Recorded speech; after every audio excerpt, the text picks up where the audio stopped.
Right, ఇక ఇదే అంశంపై ఇవాళ డిబేట్లో మాట్లాడదాం. డిబేట్లో పార్టిసిపేట్ చేస్తున్నారు senior journalist and senior analyst Uppala Lakshman గారు అండ్ కాంగ్రెస్ అధికార ప్రతినిధి డాక్టర్ చరణ్ కౌశిక్ యాదవ్ గారు అండ్ మరి కాసేపట్లో ఇప్పుడే జాయిన్ అయ్యారు బీఆర్ఎస్ నాయకులు దత్తాత్రేయ గారు అండ్ బీజేపీ అధికార ప్రతినిధి వెంకటరెడ్డి గారు మనతో జాయిన్ అవుతున్నారు. నమస్కారం అండి అందరికీ. నమస్తే. నమస్తే. రైట్, లక్ష్మణ్ గారు ముందు మీతో స్టార్ట్ చేస్తాను. బీఆర్ఎస్ను గురించి విమర్శలు చేస్తున్నటువంటి నిన్న రేవంత్ రెడ్డి చేసినటువంటి వ్యాఖ్యలు, ఇవాళ దానికి ప్రతిగా కౌంటర్ చేసినటువంటి హరీష్ రావు వ్యాఖ్యలు కూడా మనం చూసాం. సో బీఆర్ఎస్ జెండా గద్దెలని కూల్చడమే ధ్యేయంగా పెట్టుకోవాలి అని రేవంత్ రెచ్చగొట్టేటువంటి వ్యాఖ్యలు చేశారు. దానికి ప్రతిగా ఎన్టీఆర్ని కాంగ్రెస్ లేకుండా చేస్తేనే ఎన్టీఆర్కు నివాళి అని చెప్పేసి ఇటు హరీష్ రావు మాట్లాడడం, బీఆర్ఎస్ను ఖతం చేస్తేనే ఎన్టీఆర్కు నివాళి అని రేవంత్ చెప్పడం. అసలు మధ్యలో ఈ ఎన్టీఆర్ ఎందుకు వచ్చారు? ఎన్టీఆర్ ఎజెండాగా ఎందుకు వీళ్ళు రాజకీయం చేస్తున్నారు? ఏం జరుగుతోంది? మున్సిపల్స్ ముందున్నటువంటి వేళ రాజకీయం ఏ రకంగా మారబోతుందంటారు? మీ విశ్లేషణ ఏంటి దీనిపైన?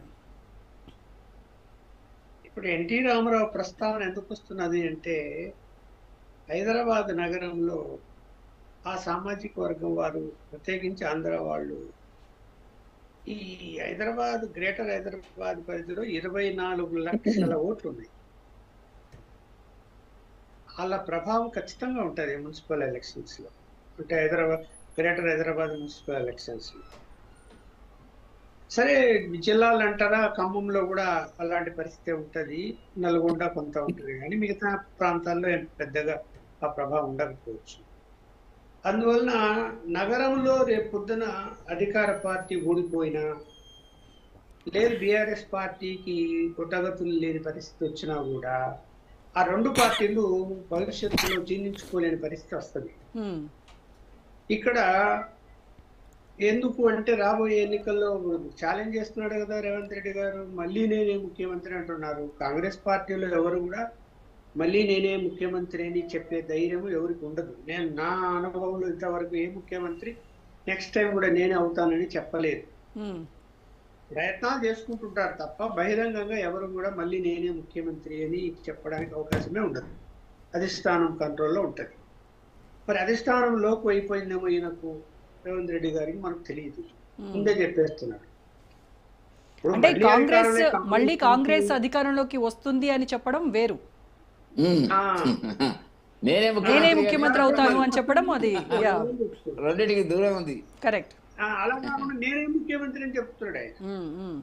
అందువలన ఏంటి, ఇక్కడ నగర ఓట్ల ప్రభావం రేపు ఉంటుంది కాబట్టి నగర ప్రజల్ని అట్రాక్ట్ చేసుకోవాలి అంటే ఇక్కడ ఎన్టీ రామారావు ప్రస్తావన రావాలి.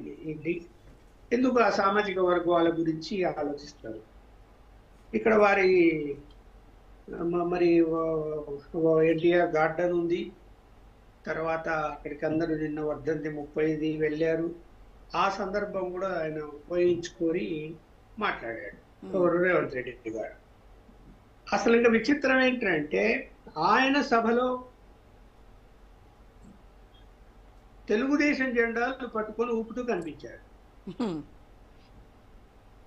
అంటే వాళ్ళు రేవంత్ రెడ్డికి సపోర్ట్ చేస్తుందా తెలుగుదేశం, ఇక్కడ కాంగ్రెస్ పార్టీకి సపోర్ట్ చేస్తున్నది అనేది కూడా మనం మాట్లాడుకోవచ్చు వస్తుంది. ఒకవైపు బీజేపీ పొత్తులో ఉంటూ తెలుగుదేశం ఆంధ్రప్రదేశ్లో అన్ని విధాలుగా కేంద్ర సహకారం తీసుకుని రాష్ట్ర అభివృద్ధికి ముందుకు వెళ్తున్నటువంటి తరుణంలో రేవంత్ రెడ్డితో స్నేహం ఉండొచ్చు, చంద్రబాబు నాయుడు గారికి శిష్యులు కావచ్చు, ఈయన గురువు కావచ్చు, అది వేరే అంశాలు, నోటు కేసుల వ్యవహారాలు ఉండొచ్చేమో. కానీ రాజకీయంగా వచ్చేసరికి ఇప్పుడు ఆయన అన్నాడు ఒక మాట, హరీష్ రావు, తప్పేముంది దాంట్లో? ఎన్టీ రామారావు నిజంగా ఇవాళ జీవించి ఉంటే కాంగ్రెస్ పార్టీ కార్యక్రమాల్లో తెలుగుదేశం జెండాలు కనిపిస్తే ఆయన ఆత్మ శోభపడదా? అంతెందుకు పొత్తి పెట్టుకున్నారు చంద్రబాబు నాయుడు గారు 2019లో బీజేపీ వదిలేసి ఎన్నికల దగ్గరకు వచ్చినప్పుడు. కాంగ్రెస్ తో పొత్తు తెలుగుదేశం వాళ్ళు పెట్టుకోవచ్చా అండి? ఏ పరిస్థితిలో పార్టీ పుట్టింది ఆ రోజు ఎన్టీ రామారావు. నేను ఎన్టీ రామారావు పార్టీ పెట్టిన తర్వాత ఆయనతో పాటు నేను 5 జిల్లాలు తిరిగాను, అన్ని సభల్లో నేను పాల్గొన్నాను, వార్తలు రాశాను. ఎంతో తీవ్రంగా ఆయన కాంగ్రెస్ పార్టీ విమర్శిస్తూ తన పార్టీ ఎందుకు పుట్టిందో చెప్పాడు. చెప్పినటువంటి పార్టీతో పొత్తు పెట్టుకోవడమే పెద్ద తప్పు. దాని ఫలితం అనుభవించారు, ఓడిపోయారు, సరిపోయింది. మళ్ళా బీజేపీతో పొత్తు జనసేన పెట్టుకొని మనకు గెలిచారు, మంచిదే. ఇప్పుడు ఇక్కడ తెలంగాణ రాజకీయం ఏంటండి?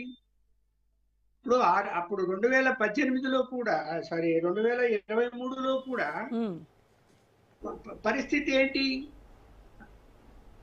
సారీ 2018లో ఎన్నికలు వచ్చినప్పుడు, అసెంబ్లీ ఎన్నికలు వచ్చినప్పుడు 2023లో గాంధీ భవన్ లో తెలుగుదేశం జెండాలు వెలిశాయి.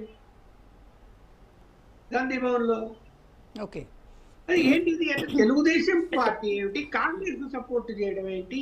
సరే గతం అయిపోయింది. ఇప్పుడు అలాంటిది లేదు. మా బీజేపీతో మంచి సఖ్యతతో ఉన్నారు బాబు గారు, ఎన్డీఏ కూటమిలో ఉంది, అబ్బో ఆయన మీద ఆధారపడి సెంట్రల్ లో గవర్నమెంట్ ఉందని చెప్పుకునేటువంటి పరిస్థితుల్లో ఇవాళ జెండాలు కనిపించాయి కదా, అన్ని ఛానల్స్ లో చూపించారు. తెలుగుదేశానికి అనుకూలంగా ఉండే ఛానల్స్ కూడా చూపించాయి ఆ జెండాలు. అంటే ఇంకా రేవంత్ రెడ్డికి తెలుగుదేశం వాసనలు పోలేదు అనేదే కదా ఇప్పుడు మనకి బహిర్గతం అవుతోంది. ఈవెన్ రేవంత్ రెడ్డి మాట్లాడినటువంటి తీరుపై హరీష్ రావు మాట్లాడుతూ అదే కదా అన్నారు ఆయన కూడా. నీకు అంత ఇష్టమైతే, అంత ప్రేమ ఉంటే నువ్వు తెలుగుదేశంలోనే ఉండొచ్చు కదా, బయటకు వచ్చి ఎందుకు తెలుగుదేశానికి ఎందుకు ద్రోహం చేశావు?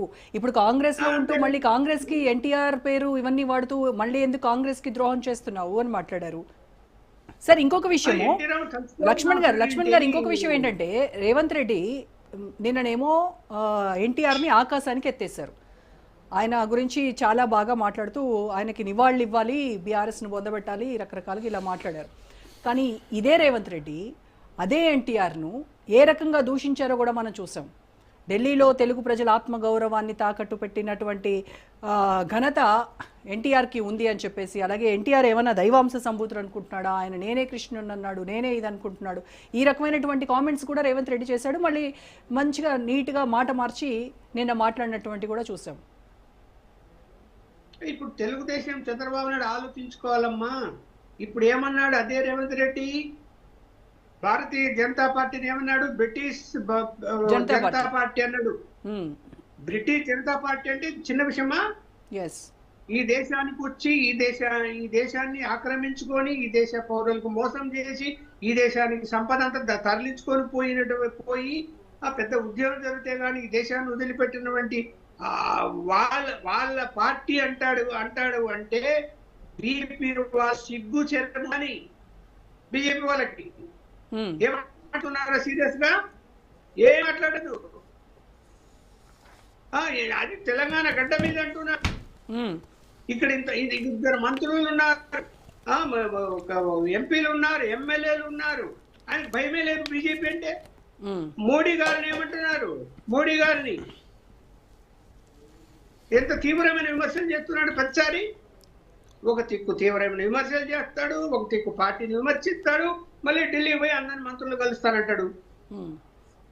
మళ్ళీ ఇక్కడ ఇంకా విచిత్రం ఏంటంటే, హైదరాబాద్ నగరంలో ఏ ఒక కార్యక్రమాలు జరుగుతూ ఉంటాయి, ప్రైవేట్ కార్యక్రమాలు, కొన్ని కల్చరల్ ప్రోగ్రామ్స్ అన్ని.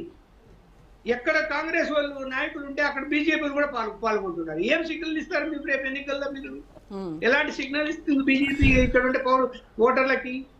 ఎన్నికలు రాబోతున్నాయి కదా, ఏం సిగ్నల్ ఇస్తారు మీరు? ఎందుకు వెళ్తారు ప్రైవేట్ ప్రోగ్రామ్ లో కూడా? వాళ్ళు పాల్గొంటే మీరు ఎందుకు పాల్గొనాలి?